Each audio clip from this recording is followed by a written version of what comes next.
It was just a question of money. And this was a big bad moment for Tuscany, because it really ruined the good reputation that the Tuscany wines used to have before. And they started to sink. They started to sink. Basically, the fame wasn't there anymore. The wine was very poor in quality. They didn't sell well, and something needed to be changed. And with the legislation in the 70s, they just started to change literally everything. They started with the OCG quality system, with the very strict rules about the winemaking, about the vineyards. So basically, they wanted to bring back all the quality that once Tuscany used to have. And this changed. All three producers that we have tonight are created in the 70s. 1975, 1974. So we can say that apart from some big names like Frescobaldi, like Antinori, which were really wealthy then and they are still good winemakers, all the others are fairly new winemakers. They basically get advantage of the moment in Tuscany to buy land for good prices and to start doing some really good quality wines. So everything was concentrated on quality, just to forget the bad part of the story that they had before. Castello di AMA is one of these.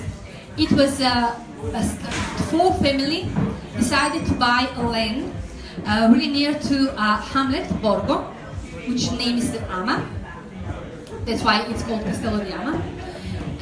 They decided to invest in olives and wine, and they started this adventure, which initially was really difficult to imagine how it could go.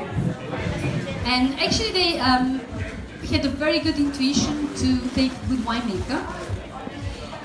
Marco Palanti, which was awarded as the best winemaker in 2003. He did a great job since 1983 with them, deciding to drastically change all the aspects of the vineyards. So what he did was basically replanting all the vines that weren't good enough. So new roots, new vines, and a new system of winemaking. They are organic, which means they don't use any chemical addition, nothing basically. So they have a great attention for the vines, because the most important thing in winemaking is that the wine starts in the vineyard.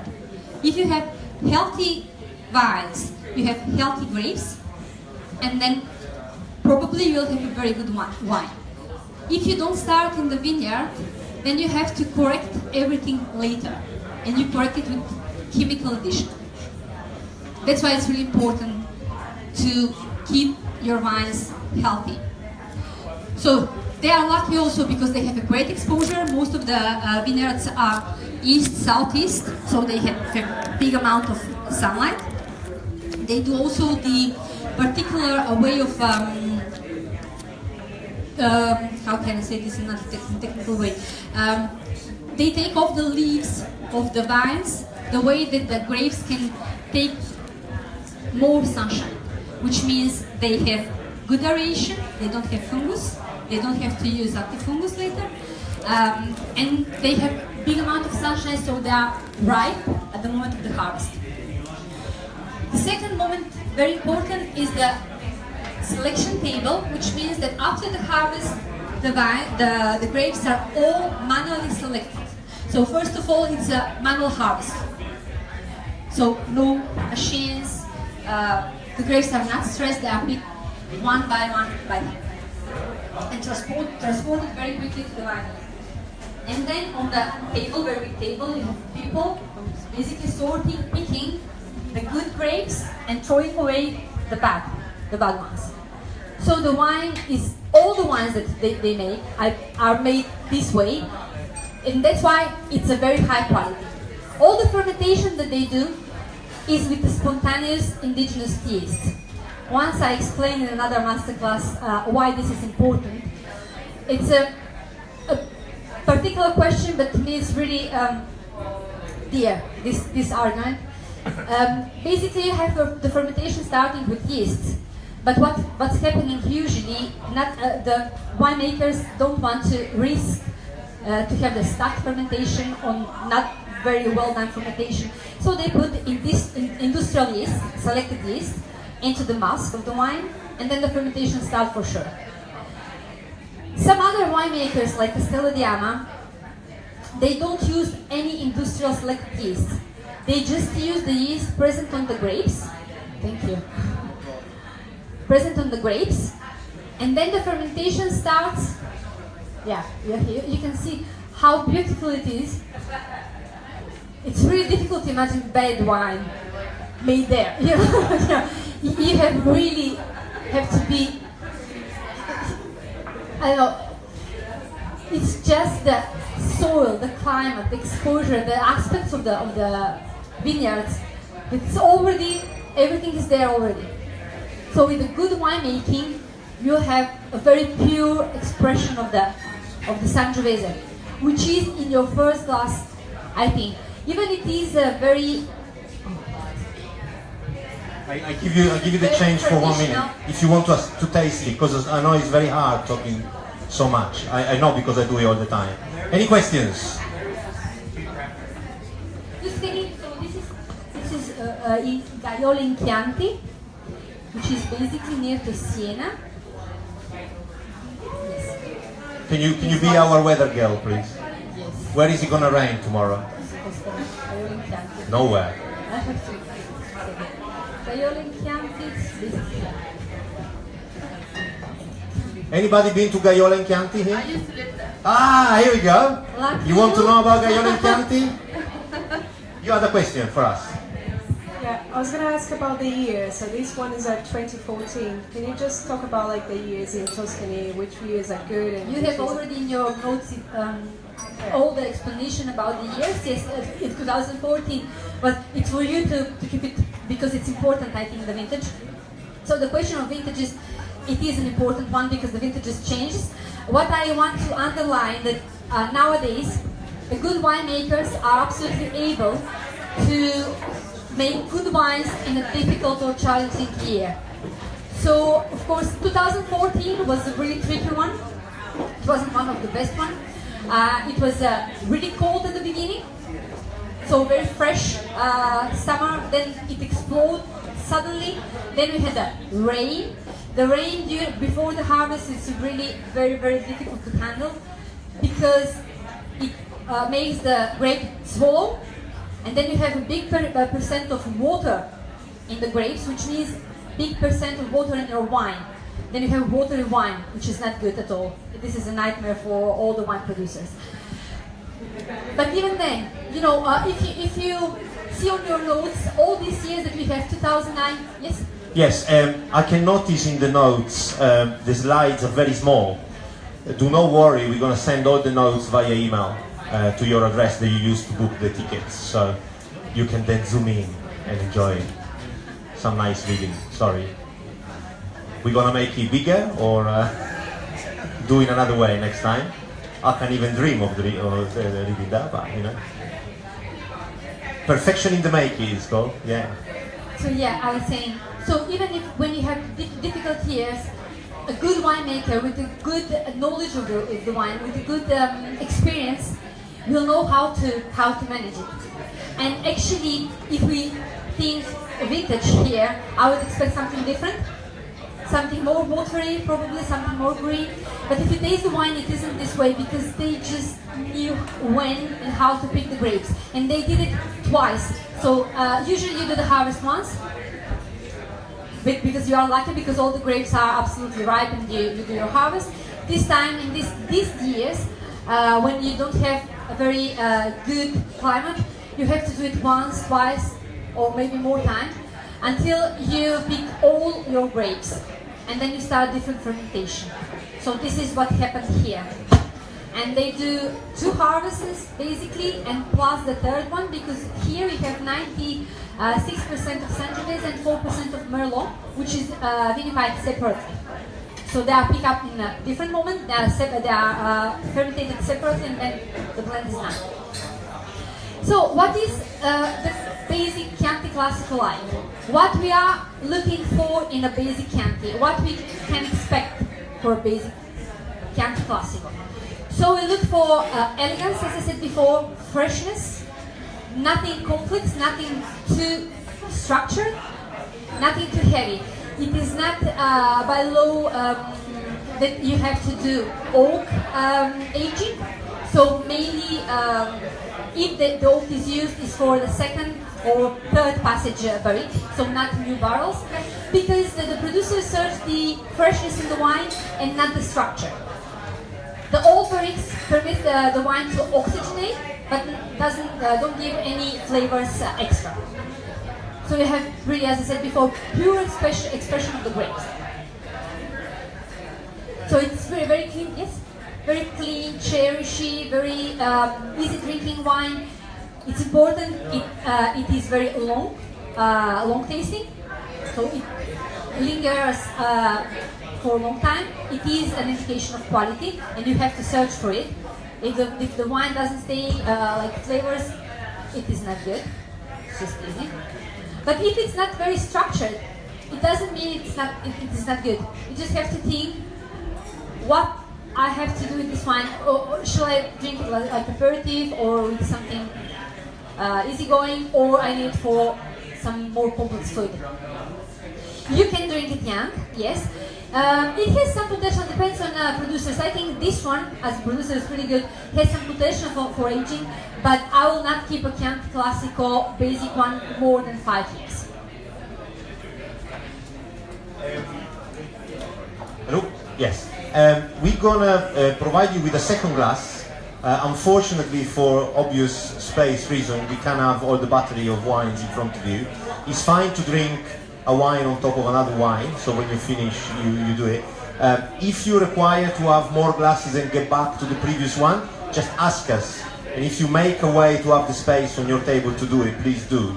But as a rule, we expect you by the second wine to have finished the first and so on. Just to let us know. And then also, I forgot to say at the beginning, in your masterclass pack, you should have a nice little booklet called the Home of Italian Wine. This booklet is a very sort of basic information about the Italian wine, because we assume that we might have people doing our masterclasses and don't know anything about Italian wine.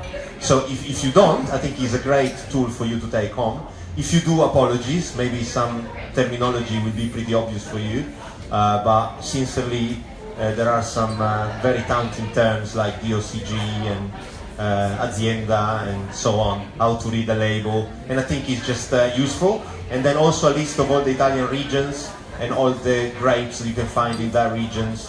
So again, it's for you to take. Sorry, Ance, I was giving you a break because you're doing fantastic. Yes, you're mesmerizing everybody. I do know the wine, and yeah, I would like to know, how do you like the wine? So if you have any question about this one, do you can recognize that it's a very good, elegant, basic Chianti Classico? Do you expect usually something more or something less, or what is your experience in with Chianti? I'll expect a larger serving. Usually. A little bit more wine. Yeah. If anybody do expect it, we still have some wine in the bottle. Bruno? Yes. Can you have the microphone? Here I am, sorry. I'm not very good at this, am I? So we can just... Thank you. Okay, I'm not a specialist at all in Chianti, but I thought basically it's very rich in the nose, and it hits you like, or it's sun, you said, and the fruitiness, but it actually leaves you very quickly, and it leaves this slight acidity. So would you say this is something special with red meat? Or is that just the sign also because it's a young wine, 2 years, 3 years? Is this normal, or could you say this depends on what he wants to do? So the wine is for sure young. I don't think it leaves your mouth very quickly. May I have another sip here? Julia, please. I would like it? Yes. And then we will count. Yeah, please do not panic. We're gonna serve some food. I know that some of you are looking at me with the, and very much salivating, so not only because of the wine. In my mouth. So with the second wine, we're gonna serve you a nice, it is for sure nice plate. So the extraction is not very high because it's not meant to be very, very concentrated wine. We will see in the Reserva, the next one, the concentration is much bigger because it is a Reserva, it ages in UO barrels, so it's totally different type. But let's try again.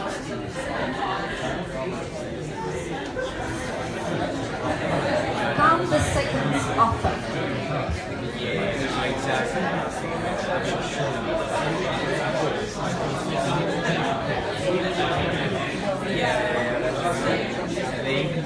I'm at 13, 14, it is a good length. Yes. So the length, how do you calculate the length of the wine? This is a really good question. So what does it mean it is a long length, it's a long tasting wine, the flavors linger in my mouth. So under 9 seconds, no good. So at least you have to have 9 seconds of lingering of the flavors in your mouth. Everything else in the good wines, here we counted 14, 15, which is extremely good for Chianti Classico basic one. In the next one you'll see it's much more structured, it's bigger, it's full flavors. And in good wines you have 20 seconds and more. And we'll taste some amazing Brunello di Montalcino later. And then we'll taste the Querciabella, Camartina, which is an explosion of flavors. And you'll see how it goes, how it changes. So yeah, the high acidity is absolutely wanted by the producers. The acidity is really important thing in Italian wines. I don't know if you are familiar, who of you is familiar with Italian wines. Red and white, both. Italians love the high acidity. I have people usually complaining a little bit about this sometimes. That's too acid. We do have also plenty of round wines, oaky wines, but as Italians like to pair the wine with the food, you need acidity to have a good pairing with the food. If you drink it alone, it's a different perception of the wine. Then you need something rounder, a bit sweeter, let's say. But if you eat with this, you need acidity. Because the acidity makes your mouth watery, which means it cleans it, and it prepares your mouth to the next bite. The acidity comes from the grape. The Sangiovese grape is a very acidic one. And as I said before, it doesn't ripen evenly. This is a big, big problem. So we have some parts of the bunch ripening earlier and some others later. Then you do two harvests sometimes because you firstly pick up the riper ones, and sometimes also the winemakers do different kind of wine. So in the first one they put not perfectly ripened grapes, and they do the wine with high acidity, and everything else goes for the very, very ripe ones. And sometimes they blend it, just a fraction of the first one into the other one, because it permits to regulate the acidity in all the other cuvées that they do later. Yeah.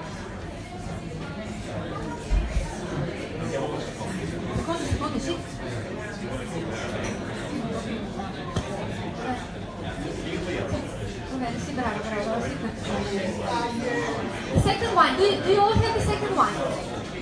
So we're going to do the second wine and then have a little break for you to be able to eat. Yay! And me to be able to eat. Un momento, guagliò.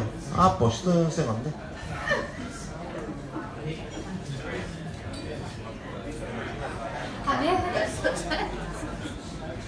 Ladies and gentlemen, Tony in the kitchen. Big clap for Tony.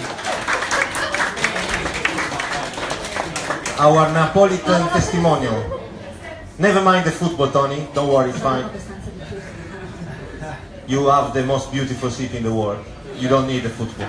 You got another one here. Oh, be careful, another Napolitan in there. Watch out. Well, I can apologize for the football to you too. Well, what happened? Naples, Napoli, they're very happy even when they lose the best anyway. It's true. I'm getting myself into trouble now. No, forget everything, yeah. So, Top post, top post. pop your nose into the second wine. Just a few minutes. Attention. Just to explain the second wine. So, this is the big brother of the first one. It's a different vintage. It's a Reserva, which means it has to be aged more by law. There is no big difference. There is just half percent of alcohol higher by law. But the big difference is that usually in Reserva the oak is used. So this one still Sangiovese, but you also have Merlot and Canaiolo grapes and some Malvasia Nera, a little bit. This is what is declared. Unfortunately, they don't declare the percentage. But as I said before, 70% have to be Sangiovese, then the others just 30%. Here is very tiny. I know that it's very tiny percentage of the other grapes. It should be something like 10, but it wasn't stated from the producer. Yes, minimum. The Chianti Classico and Chianti Classico Riserva for both of them, yes. Of the appellation, Chianti is the place. Then the appellation is Chianti, one, the OCG, and Chianti Classico, the other one. There are two. We are speaking today about the Chianti Classico, which is the better area, which is the original, the best area for Chianti. And Chianti Classico and Chianti Classico Riserva are made of minimum 70% Sangiovese. Very often much more, but this is the Chianti it's denominazione di origine controllata e garantita. So it's a denomination of origin controlled and granted. Okay? So we teased you with the first one, just here, and then bang! So Now this we is talk. totally different style and different thing. Yes. Yes, it is. Yes, they do. They do. No, it was about the Merlot. The Yes. permission to use the Merlot, which is French grape, Okay. into the... We have a question about the permission to use the Merlot in the blending. Yeah, the question was, is it permitted? Yes, it is.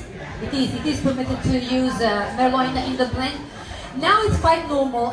Once it wasn't, mainly it was Malvasia Nera, Canaiolo and Ciliegio, and some other smaller grapes. But since the super Tuscany started to be made, they Sassicaia, yes, yeah, and Martinello.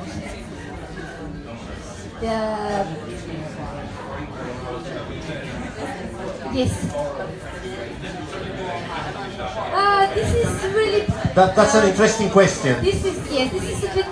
How can an Italian denomination as Chianti Classico host a French grape, an international grape variety? That's an interesting one because it's all about the terroir. Yeah. Yeah, they do have a great amount of indigenous grapes, but for this instance, Merlot is a very easy growing grape. It gives roundness and fruitiness, which is different than the other indigenous grapes that they have in Tuscany. So the result, I have to say, it's a less rustic, which usually, yeah, and it's a bit more elegant. And it all started with the Super Tuscans, basically. You didn't have Merlot before. If you did have, it was a really tiny amount, but Cabernet Sauvignon and Merlot were introduced to start to do a Bordeaux-style wines, which the Super Tuscans are. But again, it's a very tiny percentage. In the first one, I said it's 4%. It's just 4%. And nowadays, the modern winemaking approach is a little bit like senza frontiere. Yeah. Without borders. Without borderless. So they are doing a lot of experimentation with new grapes, French grapes, new styles of winemaking. Italians are very attached to the indigenous grapes, but you know, also they understand that the global taste and the global market ask for something maybe more international. So this is the direction that they go toward. But I still think that the character of Italian wine is there, even with a small percentage of Merlot, Cabernet Sauvignon. It is also a question of the famous terroir, which is soil, climate, many factors combined. So if you taste this wine blind, I think you can guess it is Italian. I would never think to French. If you taste it here, for sure. Yeah, of course. It is not blind anymore. It's half blind. Anyway, I was saying it's a much more serious nose, darker fruits. The first one was very red fruit, strawberry, cherry. This is dark cherry for sure. Some blackberries, spices, a lot of spices, and also you can smell some leather, which means that the evolution started already. The tertiary notes are there. Some tobacco. It is made 20% of the wine in new oak barrels, 80% in used barrels. This is again because they don't want to cover the taste of the wine with the new oak. Too much new oak lead usually to all same tastes, which are clove, cinnamon, vanilla, and chocolate. Yeah, that kind of style. Yes. So just to keep the character of the wines, they do use some oak, but everything else is made in all oak. So you have these soft tannins, very nice and velvety, but you still can taste it is Sangiovese grape. And this sort of meatiness, it's very typical for Sangiovese grape. You have this leather, meaty taste. Sorry? No, it's typical. Typical.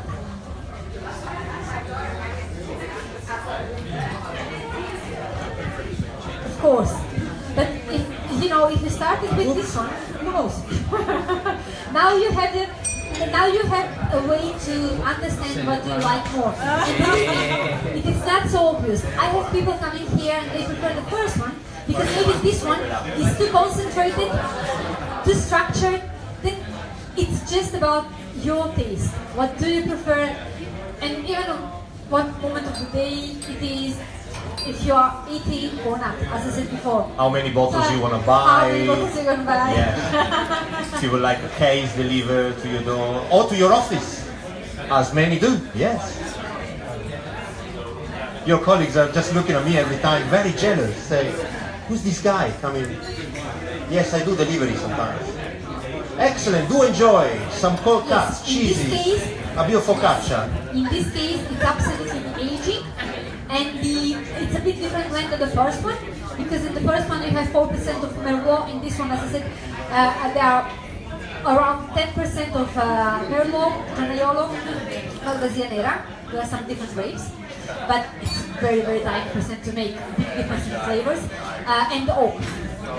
And you have to think 2009, it has been in oak a very long time, so the oxygenation of the wine rounds the tannins.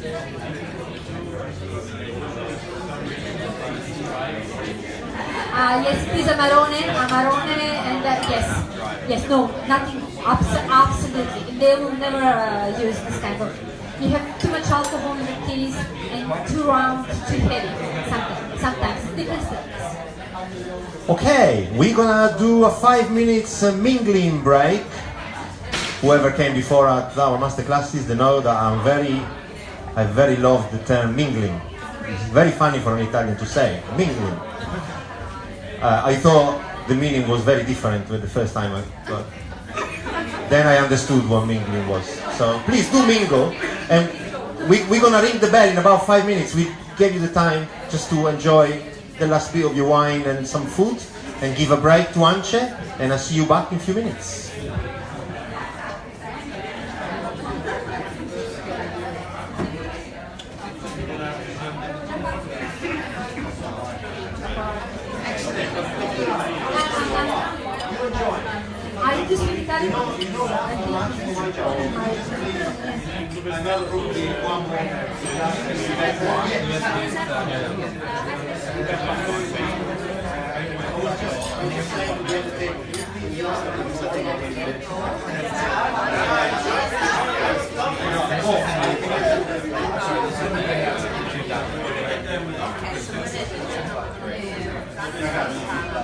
Dovete ridere di più quando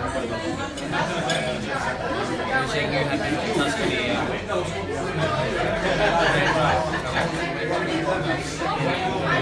Matteo, che dici?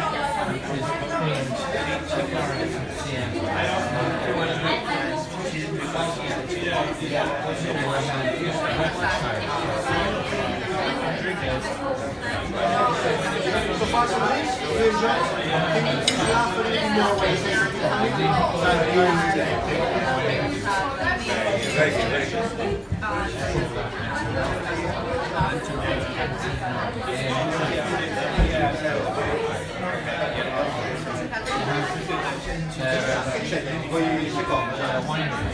Vuoi secondo? Un secondo?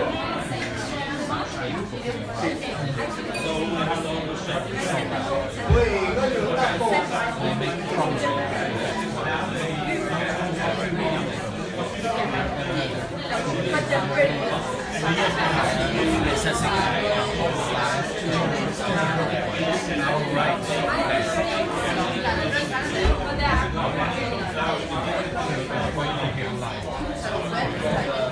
Numero 1.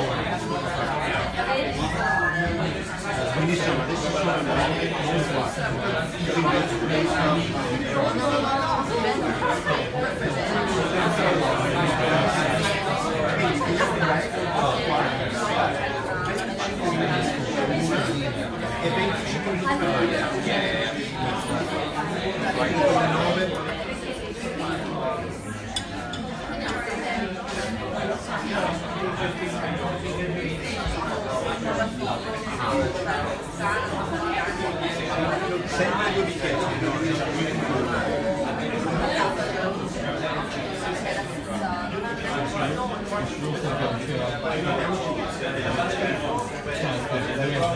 25 sempre due bicchieri.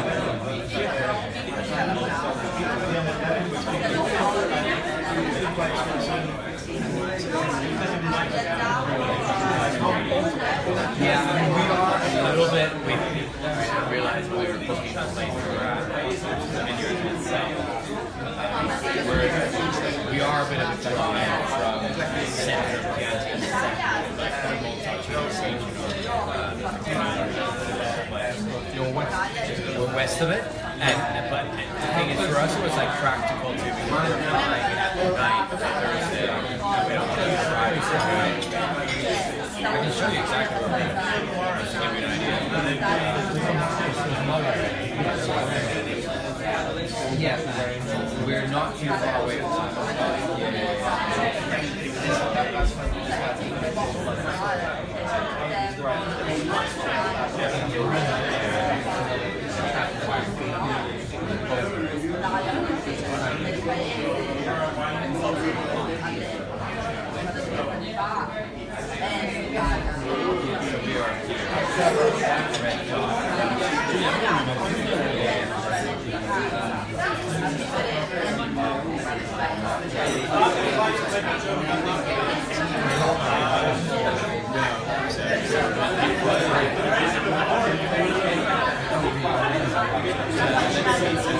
bigger picture overview.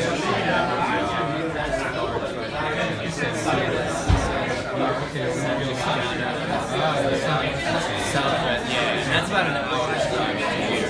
So it is a decent drive, but it will be, okay.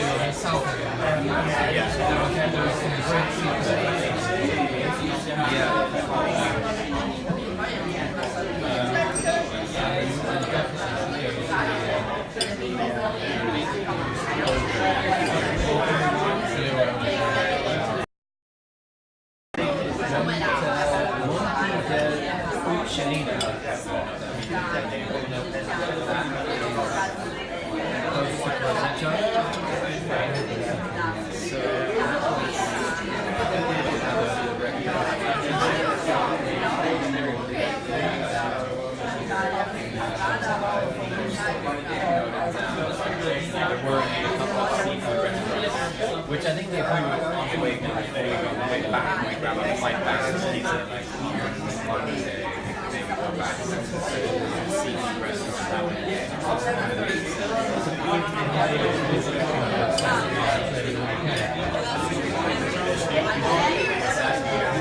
No, that's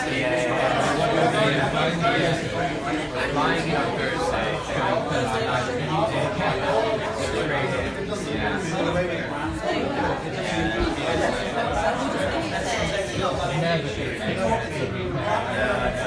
True, on Tuesday.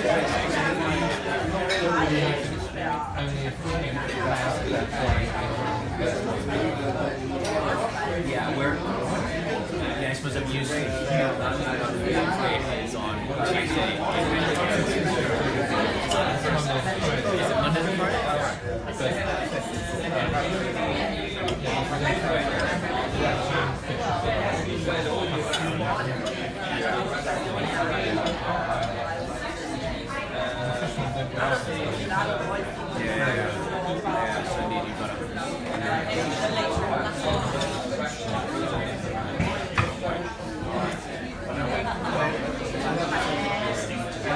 Kind of had in my mind, even though it was a bit of a drive, the place we're staying is really good. It's like our landing point for the point of view that we landed around 10 or 11. I would want to be driving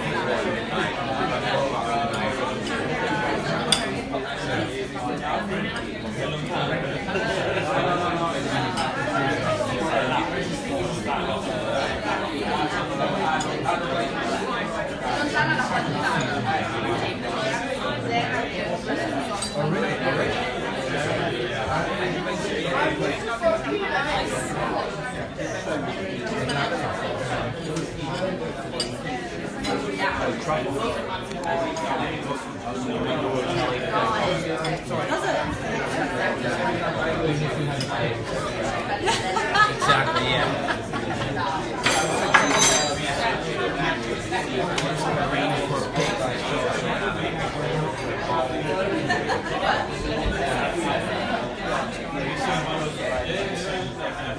Where are you from? I grew up in Holland. My dad's American, my mom's German. Now he's French.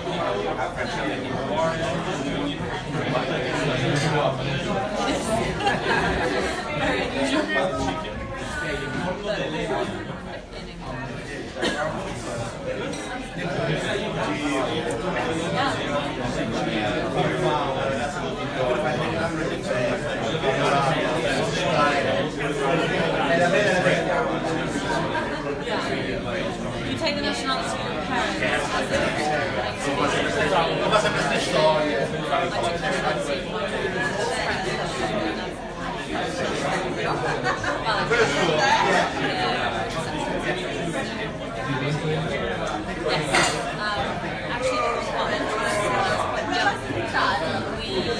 We travelled with my parents for 6 weeks or so, did big trips.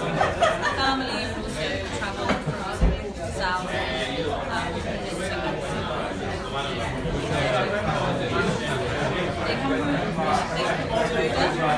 Hey, hey, hey! Ho, ho, ho!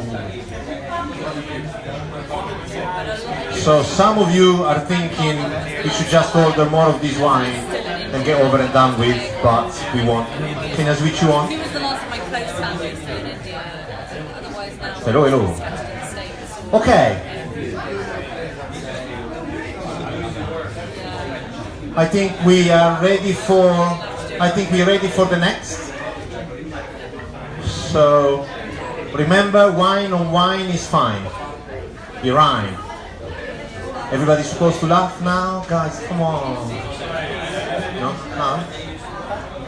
Let's have a look. Try now. Yeah? No. Yes.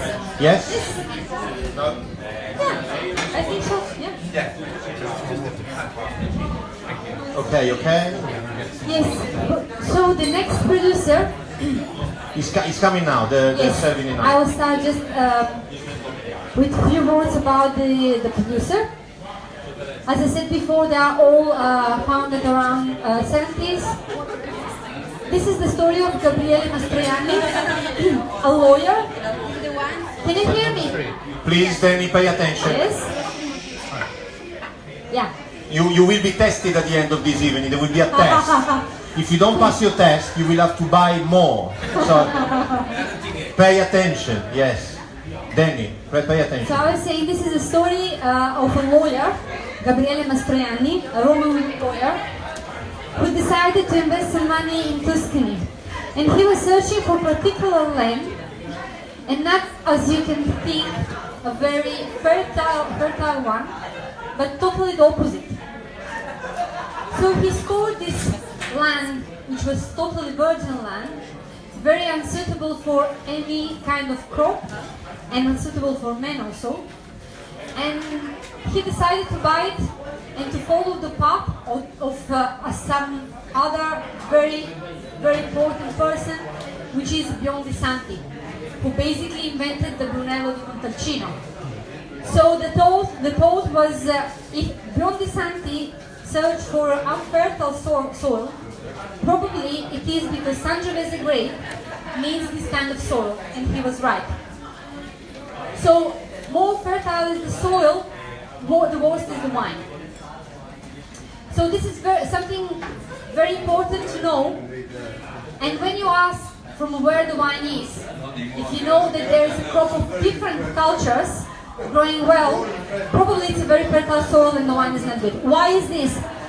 Because the vine needs to suffer and to dip the roots very deep in the soil to get the precious minerals, which are the biggest, along with the water, the biggest component of the wine. So if you have high rainfall, if you have high sunshine, you have plenty of nutrients in the soil, the wine will not be good, because the vine doesn't struggle and doesn't go very deep with the roots. So you have very flat wines. So what do you need for a high quality wine is high slopes, higher the altitude, higher the acid of the wine, and I explained before why the acid is really important, and not also for the taste. The acid in wine is really important to preserve the wine. In the red wines you have two elements to preserve the wine, the acid and the tannins. So if you make your wine to last for years, you have to have these two components very high. Even if you risk that the first year or the second year after the release you will have these tannins and acid too high, maybe even a little bit unpleasant, but you are thinking, okay, but my wine is made like the Reserva before. Probably the Reserva, when it was released, it was really high in tannins and acid. But my wine is meant to be drunk in 3 years, 5 years, or maybe over. So you need to take account of these factors, which are really important. So, going back to our lawyer, Gabriele Mastrojanni, he decided, okay, this is a really strange land. I don't know how I'll manage to plant everything, but let's start with Sangiovese and let's see how it's going. And he was right, as Biondi Santi was right. Actually, Sangiovese thrives really well in unfertile soils, on slopes, because the slope exposition is much better than the flat one. Simply the angle of the sun rays is better for the wine ripening. So on the flat land, you have again lower quality wines, and on the steep slopes. If you think about Burgundy, if you think about German Riesling, very high quality wines, even Spanish wines, the high quality wines are on slopes. You need slope aspect to have good quality. Good ripening, good minerality, good ventilation of the grapes, the wines, etc. So he started bearing in mind to make only high quality wines. And he bought two pieces of land, and he's making only Sangiovese grapes. By law, Brunello di Montalcino is made only with Sangiovese grapes. It's the only grape that is forbidden. As I said before, Sangiovese tends to reproduce itself in clones, different clones. So there is a big difference between the first one, clone, Sangiovese Grosso that we tasted in the Chianti and Chianti Classico, and this one. This one is called Brunello. That's why it's the name of Brunello di Montalcino. It's a bit darker berry, it's a bit smaller. Small berries means more concentration of the flavors, less motor in the grape. This is the third one. No, this is the Rosso di Montalcino.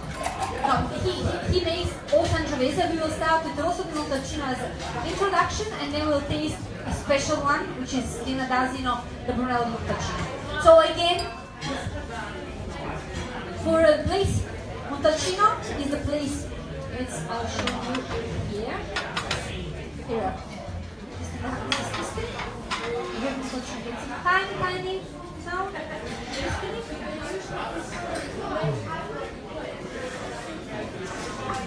Yeah, usually the Brunello Montalcino, Rosso Montalcino, yes. It depends. In Chianti Classico, it is the same because Chianti is the region. You have all the other appellations more or less the same. If you think about Barolo, Barolo is a town. Barbaresco is a town. Then you have other, like Verdicchio is the grape. It depends. Brunello is the name of the clone of Sangiovese. Brunello means, yeah, is, how can you say, yeah, brownish, yeah. Bruno is dark. Bruno? Yes. I was explaining Brunello. Oh, sorry, David. So the first one, so the first one is again the entry level. So what I was thinking to do, and you'll see also in the next one, the first one is always the entry level of the winemaker, because then you can follow in the second one the evolution of the wine. And one very important thing, a great winemaker is great only if he is able to make a very good entry level wine. So if you think about, okay, great producer, he has an amazing crew of, I don't know what, but he has this entry level which is just acceptable, it is not a great winemaker, because it's much more difficult to make good entry level wines than crew. Because in the crew, you basically have great exposure, great soil, great parcel of land, and all you have to do is to do good winemaking. If you have a generic plot, if you have normal land, let's say not crew, you know, crew is a special parcel of land. It's called crew, which means in the wine is made just from that parcel. When you pick your grapes a bit everywhere, so not so heavy exposure, not so, because you can't all the time have super good soil and everything in place. If you have it, lucky it's good, but usually no producer has everything together.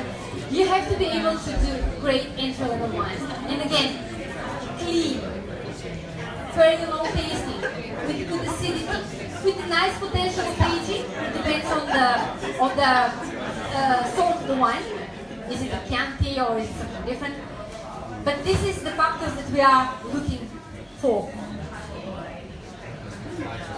So Brunello di Montalcino, Rosso di Montalcino, the first one, you can, smelling it, you can realize that it's totally different style than the first two. And again, it's made from the same grape but different fruit. And different place, different soil. This is much more arid soil, so the wine is more mineral because, as I said before, the vines has a very deep roots. They are forced to go deep into the soil for the minerals and for the water to enter. And that's why you have this slightly flinty nose. In this one it's not so evident, it will be very evident in the next one.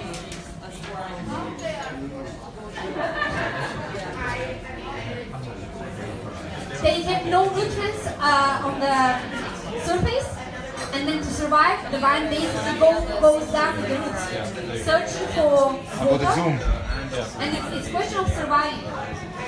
If you have nutrients, immediately you don't go deeper. Malvasia. Just stay Malvasia on the nera. surface. You don't have minerals. You don't have salt. You got another one from You don't have Puglia, yeast. just behind you, You have called Malvasia. black And they do it one. also in Friuli. In Friuli is an aromatic grape. It is. But if it's in the red variety, yeah, there is many. Should be. I think it's the vintage. It was a big bottle. No, it's just And big cold. At the end, not in the middle, but at the end. Oh, it will harvest. the white, rose, and red variety. But we are, but it's a different area. That, I have a question from. so this area is a bit more protected, and it's also nearer to the sea. This one is more exposed. So when you are near to the sea, you have mitigating influence. So the rainfall is different than inland. Inland is hotter, colder, and the rainfalls are abundant. Yeah. I have a question from the top clients around here. Malvasia nera, Malvasia isn't that aromatic grape? No, depends from the area in It's a Italy. very big family. Aha. Very big family of grapes. This one, it isn't. It is slightly aromatic, but it's not like the white one. And you have many types of Malvasia. Malvasia istriana, Malvasia for example, pugliese. is not aromatic at all. It's a very dry one. You have beautiful example of Belarus, Malvasia istriana. It's a very good one. Sorry? I'm corrected. No, you have many different types of Malvasia. So it's not always... It's a big family. Huge. Big family. Huge, yeah. You don't say Malvasia, no Malvasia, Malvasia. Malvasia. If you need any explanation on the pronunciation of Italian wine, go to our website. There is a nice video I made with Maria from our Covent Garden unit on how to pronounce Italian wines. Go and have a look at it. Brilliant. Can you buy wines on your website as well? Absolutely, yeah. Oh yes, sorry, yeah. And once you're there, yeah, but you don't get discount unless you buy now. Well, tonight. Rachel, come on, we do free delivery as always. We already know where you live. It's very easy. I've already asked you. You said you don't do it, so it's not good. I'll do it for you. I promise. Tonight, I'll do it for you. I deliver it myself on a bike. In a bottle and a half. Okay, so you can increase on this wine. The acidity is too high, but this wine does a little bit of oak aging. So it's a different. I'll just take the technical information for you. It's made in a totally different way. So I said 100% Sangiovese Brunello. 6 to 7 months in barrels, old barrels, Allier. So 6 to 7 months. It's stated on the technical sheet. Allier oak, so French oak, new French oak. And then 3 months of bottle aging. And it is much more concentrated than the Chianti Classico basic one. It's spicier, it is because of the oak. It's more complex.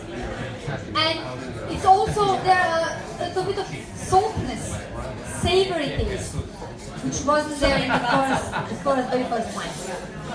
It was much more fruity the first wine. If you taste this one, there is a bitterness, saltiness, which is the mineral side of the wine. Taste it. Red wine. Oh? No, I'm sure not. But the effort's there. Yeah. Even in the beginning, it's like tingling, like spiciness, and saltiness. So, okay. Order? Yeah. Campanello? No? No, you lift your hands. You want to ask a question? I'll explain this. Yeah, you can go to the loo. The loo is done. So I've been asked the difference between what is a acidity, Please, and what ladies and is, gents, please. what is minerality in the wine or saltiness in the wine? That is a very good question. Sapidity very and good minerality question. in the wine. Absolutely. So how do you evaluate the acidity in the wine and what is the saltiness in the wine? Two different tastes, of course. So the acidity, you can feel it here. Salivating. Watering. Your mouth is watering for the acidity. The saltiness, you can feel it on your tongue. Yes. It's like in the food. Think about the food. Think about something acid. Vinegar, lemon, and then think about something very salty. It's still a little bit here, but it's much more on the top of your tongue. And then you have the bitterness, which is perceived in the back side of the tongue. And the sweetness in the sweet wines, which is perceived at the top of your tongue. So it's not very easy to understand what the acidity is, because sometimes you have your mouth watering because of the alcohol. The alcohol also makes your mouth watering. High alcohol you produce much more saliva than usual. Bea? Ragazze? Secondo vino? Il vino, ragazze. They are drinking it, I just saw them. Fired. Now joking, they weren't drinking it. Ooh, very special one. Io dopo perché devo Ma qual è? Ah, allora facciamo. Davide. You know Mastrojanni? Yes, similar vibe. Story more vibe. Yeah. Based in the city. No, ancora non sono arrivata perché mi hanno fatto le domande sul vino e...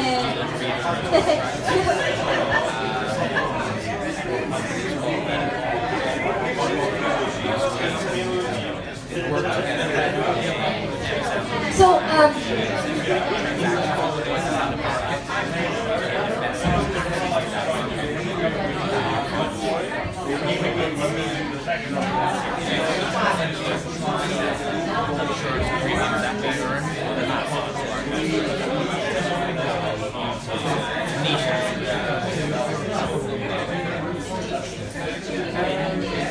In a way, so we're a partnership. Just a little note. Ladies and gentlemen, if any of you by any chance this was 2008, want to go and visit these amazing vineyards, 40. you just need to let me know and I can organize the vineyard visits, accommodation, you know, we can help you out. This is amazing, yes. Yes, you can go. If you want to invite me as a translator, I'll come, no problem. As an entertainer, yeah. So just one interesting fact about the Mastrojanni wines, they will be Campanello. they were bought in 2008 by Illy family, the coffee. The son of the lawyer, Antonio Mastrojanni, decided to sell the winery to Illy family under condition. Ladies and gentlemen, if you don't be quiet, we're gonna take the wine off you. I was just saying that Everybody's quiet now. Antonio, so Antonio Mastrojanni, the son of the lawyer, decided to sell the winery to Illy family under condition that they continue to do exactly the same way as before. This is something that happens very often in France, for example. So you have some investors coming into your company, but you have very strict rules about it. And actually, since 2008, nothing changed.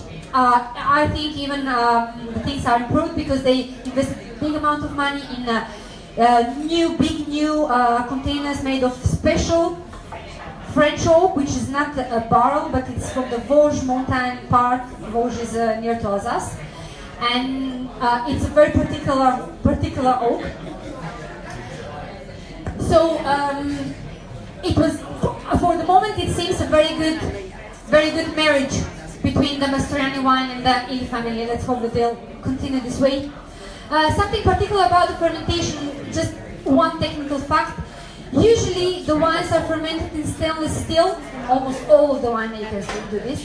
Mastrojanni ferments the wines in cement tank. So this is a very old-fashioned way to ferment. And the explanation for this is cement. Yes. So it was made this way, the wine once, like many years ago. And they had this big vats, basically, of cement. And they decided to use it because of, he explained there's no magnetic field that you get in the stainless steel. So this was the explanation. A part of this, from the winemaking point, a bit more serious, let's say, the cement vat is not temperature controlled. It means that you have to make a really good work and not to go over the temperature of fermentation. So it's much more difficult to ferment the wine in a cement vat, which is a very basic one, than in stainless steel when you put all your program and temperature set on the temperature that you want, and then you are absolutely fine with it.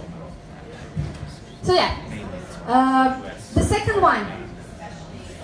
When I said before a cru, there is a possibility by law for Brunello di Montalcino to put a mention vigna, which means vineyard, or cru on the label.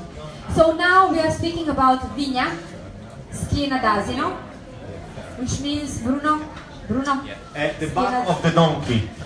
The back of the donkey. I'm not joking, it's not a joke, stop laughing. This is true. Yes. Why is it all like that? For the layout.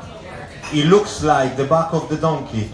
Like, What does it look like? The morphology of the terrain. yes, Okay. Yeah. Of the terrain, yeah. You know how the back of a donkey looks, obviously, and they just say, hey, they had too much Brunello one night, and one of them say, hey, look, it looks like the back of the donkey.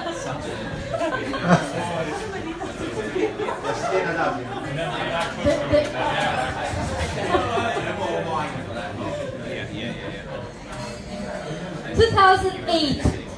So you can tell this is something really serious. Just for your information, the first wine, like the previous one, is made in 35,000 bottles. Guess how many bottles they do of this one? 3,500. And you can have it for Tiny. only £89.55 tonight. So drink it slowly, because you're not going to get any more. We're going to negotiate tomorrow for about 75 pounds. How the wine is made? 42 months in new French oak, Allier, which is one of the most expensive quality ones. Yes. Expensive. And I was discussing with a producer, bottle aging. Ance. When the producers use new oak, some new oak from France, the price of the oak itself on each bottle goes between 25 and 40 pounds per bottle. Just for you to know how much it can cost to put up all the Okay stores. guys, when you get some wines in the supermarket saying, oh, this has a beautiful taste of oak, okay, let's be honest, it's not oak. They are chips. Like, they are pieces of oak put into the stainless steel and yes, in different shapes. Absolutely, it's not oak. The wine has nothing to do with real oak. There's no oxygenation, there is nothing, there is just flavors of vanilla and cocoa chocolate, and that's it, finished. 3 months, 6 months of soaking in this thing. Yeah, also. And then you have beautiful, oaky, round supermarket wine for £6, 7, 12, and so on. And enjoy. Happy and drunk, for sure. So don't get food with this kind of information down at all. And many of you don't want to know how the wine, in many cases, is made, because we all not do this. We just do very good wine, so we don't have these struggles. So, great minerality, juniper, black spices, licorice, pepper, leather. Okay? You like it? But most of all, it's a very elegant wine. So the thing is not about being very spicy, very complex. The thing is about being super elegant wine. And the taste is very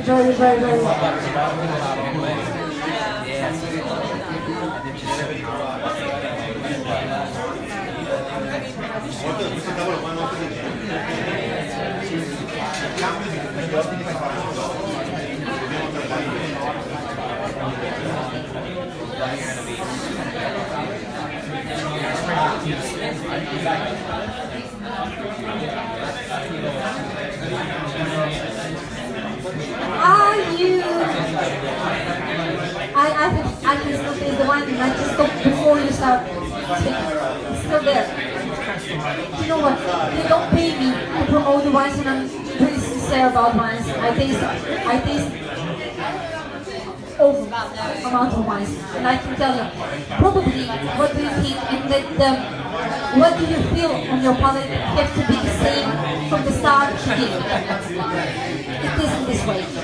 You have different layers. You have the wine starting in a certain style and then going all together in the same way until the end. But you also have different going. So you can have the wine like this one. Then you start with acidity. Then you have the mineral part. Then you have again acidity.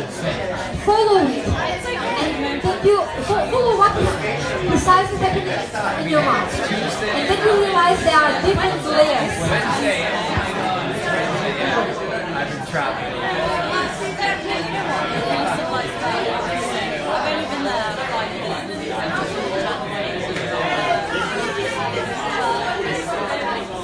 They're a really interesting firm. They're actually DC firm. I'm based in Temple, so the top of the Strand.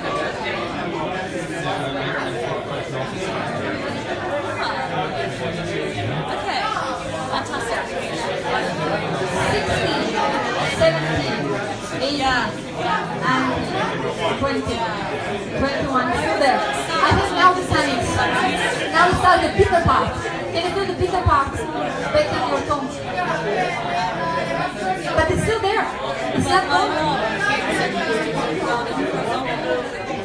If you drink with the, it doesn't stay there, it just goes directly to your stomach. That's true. Ladies and gentlemen, can I call you a discipline again? You're also just like No problem. you're very exciting. Right. Sorry, it was mingling time? No, I did it wrong. No, it's okay. Was it mingling time? No, it wasn't. No. We're gonna go straight. We're gonna go straight to the next wine. Julia and Beatrice are already on the case. I think they finished it, Richard. It's been very popular. Always the same. Dobbiamo partire con il... Siamo?